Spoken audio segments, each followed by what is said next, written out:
Assalamualaikum warahmatullahi wabarakatuh. Selamat malam, selamat pagi, dan selamat sore. Apa kabar teman-teman semua? Semoga kalian dalam keadaan sehat selalu, panjang umur, bahagia selalu, dan sukses selalu. Untuk kesempatan kali ini, saya akan menceritakan cerita horor yang berjudul Teror Hantu Reni yang gentayangan di belakang jok mobil. Cerita ini ditulis oleh Muhammad Alfian. Bagaimana keseruan kisahnya? Kita langsung saja ke ceritanya.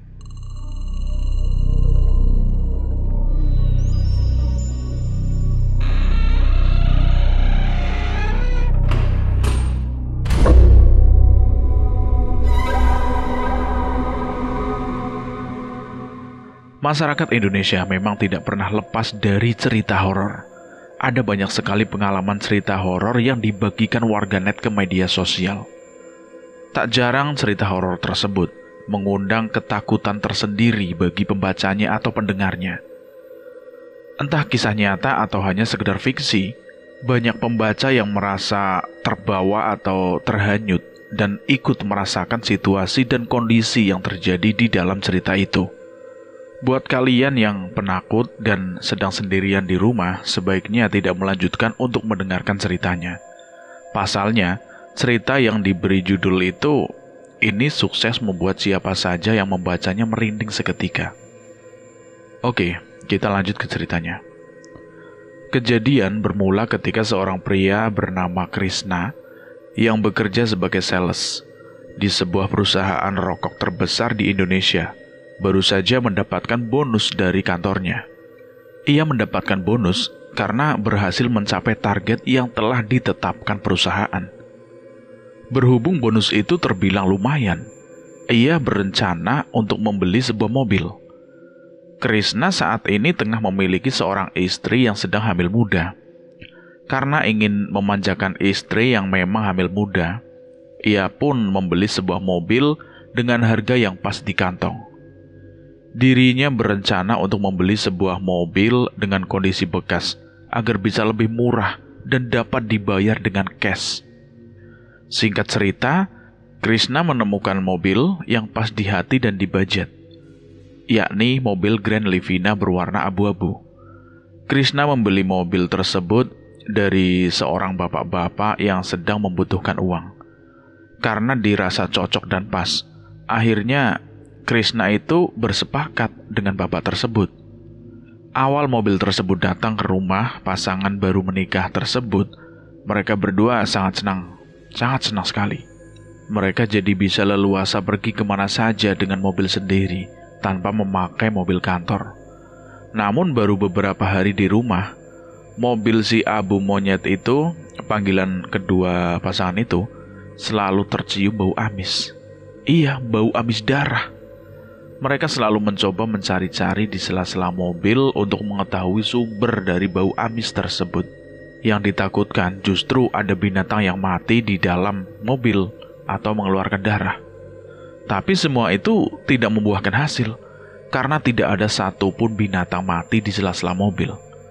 Bau amis darah itu semakin menyengat ketika sore menjelang malam hari. Krishna pun sering membawa si Abu Monyet itu ke tempat cuci mobil dan diminta untuk diberikan pewangi yang lebih banyak. Namun tetap saja, bau amis itu masih tercium ketika sudah sampai di rumah. Selain itu, jika mereka sedang mengendarai mobil di malam hari, selalu saja terdengar suara tangisan bayi. Meski suaranya itu samar-samar, meski tidak begitu jelas, suara tangisan bayi itu cukup mengganggu mereka. Hingga akhirnya, Krishna merencanakan membawa mobil itu ke paranormal atau orang yang tahu menyelesaikan permasalahan mobil ini. Karena menurutnya ini bukanlah permasalahan yang biasa terjadi, tapi karena kesibukan pekerjaan, akhirnya rencana ke paranormal itu selalu diundur-undur. Sampai pada kejadian suatu malam, Krishna harus pulang larut malam karena lembur di kantor sekitar pukul 1 dini hari. Sepanjang jalan pulang, ia terus mencium bau amis darah. Ketika jarak sampai ke rumah tinggal 3 kilometer lagi, entah mengapa bulu kuduk Krishna itu merasa tegang. Sambil menyetir, Krishna membaca doa terus-menerus. namun suara tangisan bayi itu muncul lagi dan muncul lagi. Terdengar lebih jelas dan keras dari sebelumnya. Dan akhirnya ia pun mulai curiga ada yang tidak beres.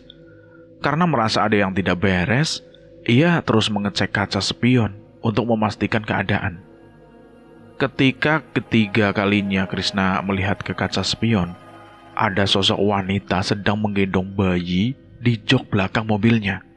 Ia sempat bertatap-tatapan sesaat, hingga akhirnya Krishna harus menginjak rem mobilnya dengan mendadak. Sontak Krishna langsung keluar dari dalam mobil. Tapi karena waktu masih tengah malam, di luar pun sangat sepi sekali, hampir tidak ada orang. Berkali-kali Krishna membaca doa dengan apa yang dia bisa. Dan ketika ia lihat lagi di luar, di jok belakang mobil itu kosong, alias tidak ada siapa-siapa.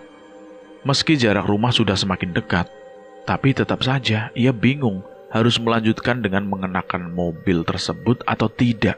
Setelah menenangkan diri sejenak, Krishna akhirnya memutuskan pulang dengan mengendarai mobil. Sebelum masuk, tak lupa ia membaca ayat kursi terlebih dahulu.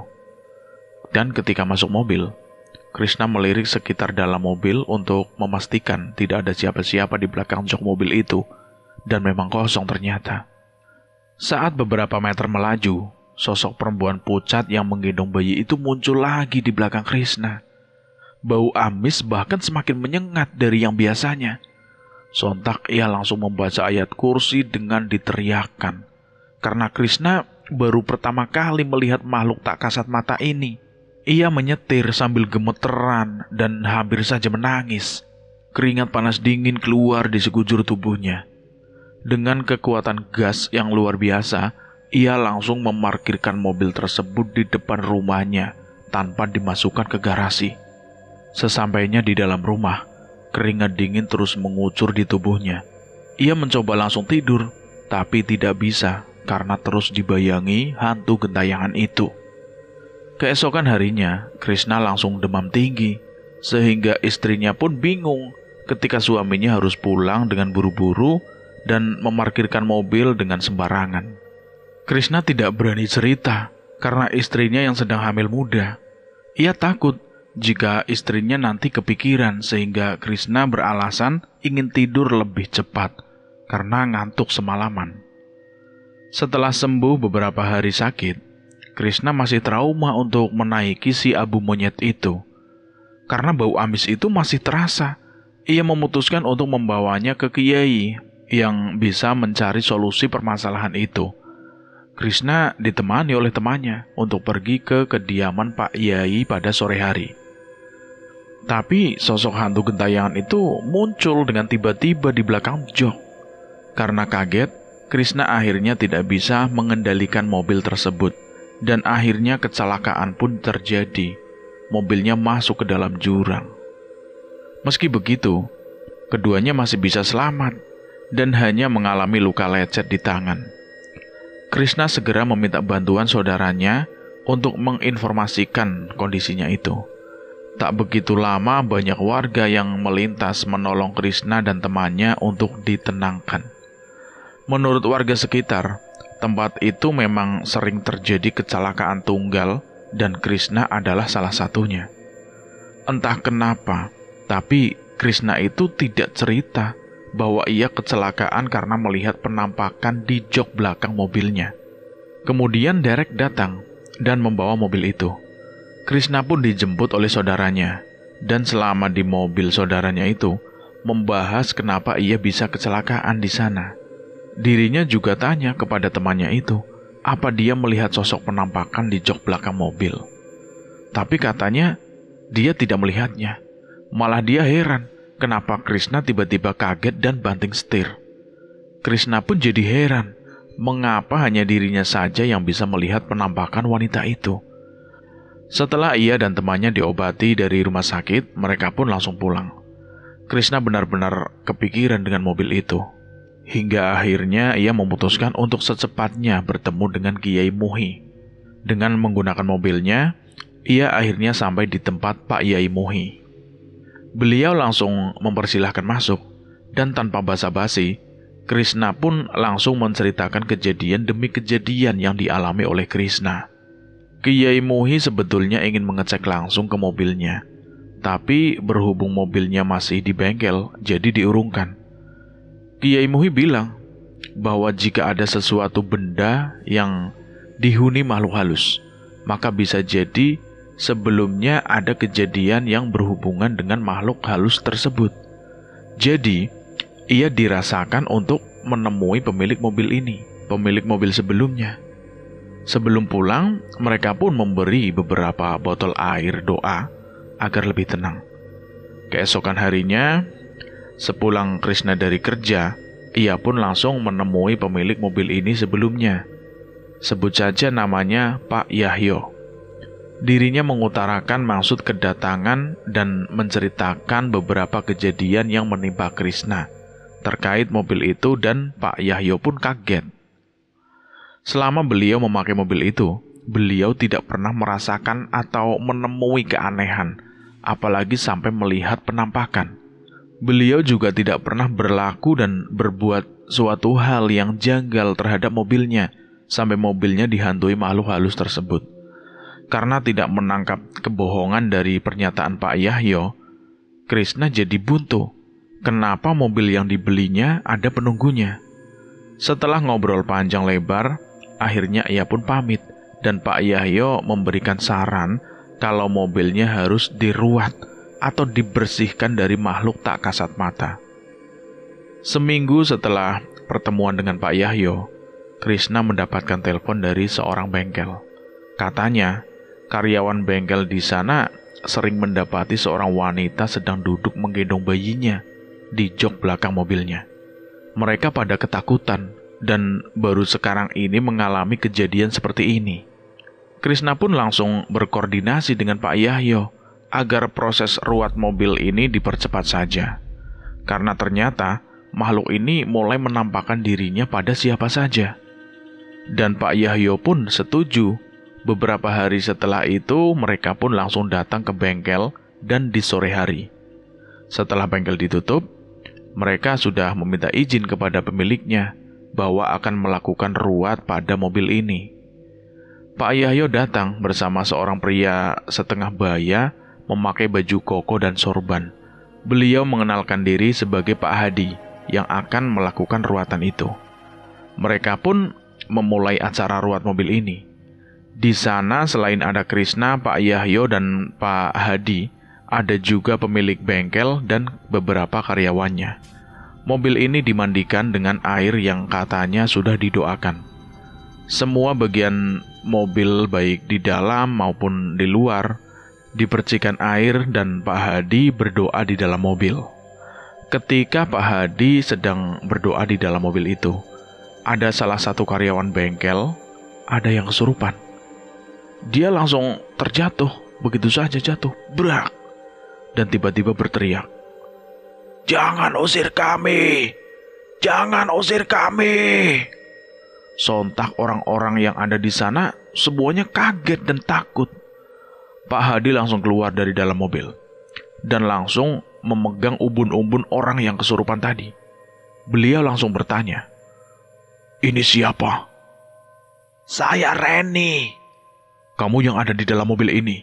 "Iya," kata orang itu sambil menangis orangnya. "Kenapa kamu ada di dalam mobil ini?" "Karena saya meninggal di sana bersama bayi saya." Orang itu menjawabnya seperti itu. "Kamu meninggal kenapa?" Doni. Orang yang kesurupan itu malah menangis dan menyebut nama Doni. Entah siapa Doni itu. Krishna tidak kenal, tapi raut muka Pak Yahyo itu jadi berubah. Beliau seperti kaget dan gugup, entahlah. Krishna pun bertanya pada Pak Yahyo, "Pak, Bapak kenal dengan yang namanya Doni?" "Itu anak saya," kata Pak Yahyo dengan muka yang pucat pasi.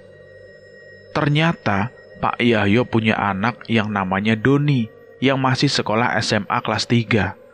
Wah, Krishna pun kaget dibuatnya. Sedangkan awah Reni ini tidak mau disuruh meninggalkan mobil itu karena katanya dia nyaman ada di sana. Dia malah menangis dan terus menangis. Pak Hadi yang berusaha untuk memindahkan arwahnya itu seperti kewalahan. Beliau terlihat capek sekali. Krishna dan Pak Yahyo akhirnya mengambil keputusan untuk mencari tahu dari Doni. Mungkin Doni tahu sesuatu, seseorang yang bernama Reni itu. Akhirnya mereka sudahi ruatan mobil ini. Ia langsung ikut Pak Yahyo pulang ke rumah beliau untuk bertemu dengan Doni. Kebetulan Doni sedang ada di rumah, jadi mereka bisa langsung bertanya kepadanya. Ketika mereka menanyakan nama Reni kepada Doni, reaksi Doni itu langsung kaget dan pucat pasi. Pak Yahyo langsung curiga melihat reaksi Doni. Krishna pun ya begitu. Jadi, mereka desak Doni untuk menceritakan siapa Reni ini sebetulnya. Ternyata, Reni ini adalah pacar Doni. Mereka sudah berpacaran cukup lama, dan gaya berpacaran mereka bukan hanya sekedar pacaran biasa. Pacaran mereka sudah melewati batas, dan akhirnya Reni pun hamil. Awalnya Doni bersedia bertanggung jawab atas kehamilan Reni. Tapi Doni berjanji akan menikahi Reni jika sudah lulus ujian SMA. Dan Reni pun menyanggupinya, walaupun Reni harus menunggu dan menutupi perut buncitnya dulu. Tapi malam itu Reni minta tolong kepada Doni, bahwa dia merasakan mulas. Dia sepertinya akan melahirkan, jadi minta tolong Doni untuk menjemputnya. Doni pun menjemput Reni ke rumahnya, dan rencananya akan mengantar Reni ke klinik bersalin. Doni menjemput Reni menggunakan mobil si Abu Monyet yang saat itu masih milik ayahnya. Sebelumnya Reni ini hanya tinggal bersama ayahnya, sedangkan ibunya sudah meninggal. Jadi karena ayahnya sibuk bekerja, dia tidak sadar dengan perubahan fisik anaknya. Reni pun sedemikian rupa menutupi kehamilannya selama di sekolahan supaya tidak ada yang curiga. Selama di perjalanan menuju klinik, Reni merasakan sakit mulas di perutnya. Doni dan Reni pun panik. Mereka tidak tahu harus berbuat apa. Tapi tiba-tiba pikiran jahat berkelebat di pikiran Doni. Dia langsung membekap mulut Reni sampai Reni kehabisan nafas.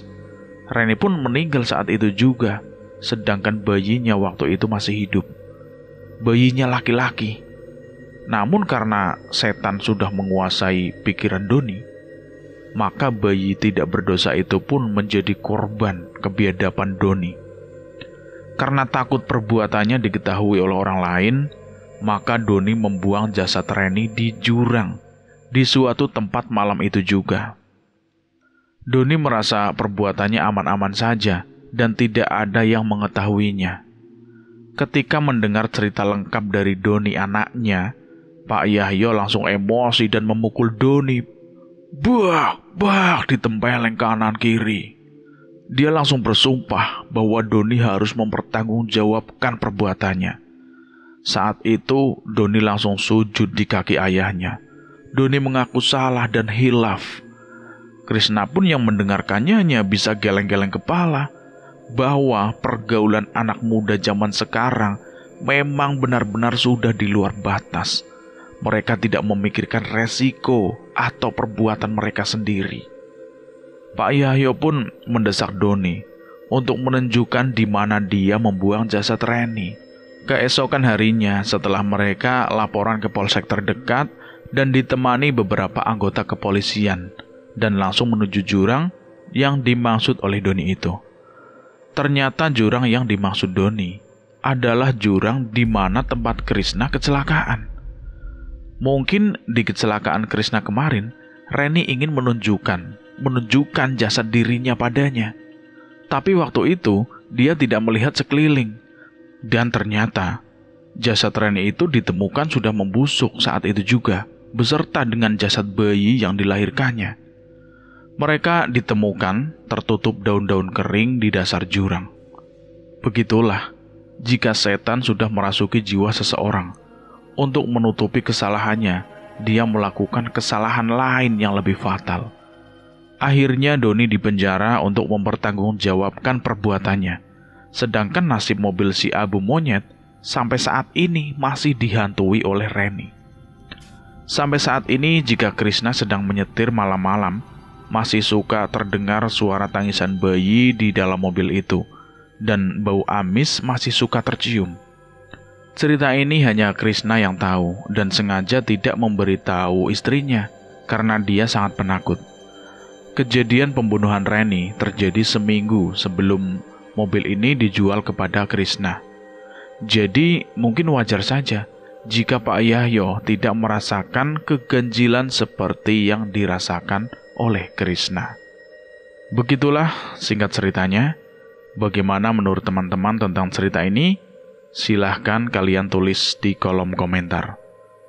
Terima kasih buat teman-teman yang sudah mendengarkan cerita ini sampai habis. Semoga kalian dalam keadaan sehat selalu, panjang umur, bahagia selalu, dan sukses selalu. Dan buat teman-teman yang baru bergabung di channel ini, silahkan klik tombol subscribe dan tombol loncengnya, agar kalian tidak ketinggalan cerita terbaru dari kami. Dan saya mohon maaf jika ada kesalahan kata. Saya pamit undur diri. Akhir kata, wassalamualaikum warahmatullahi wabarakatuh. Jagat lelembut.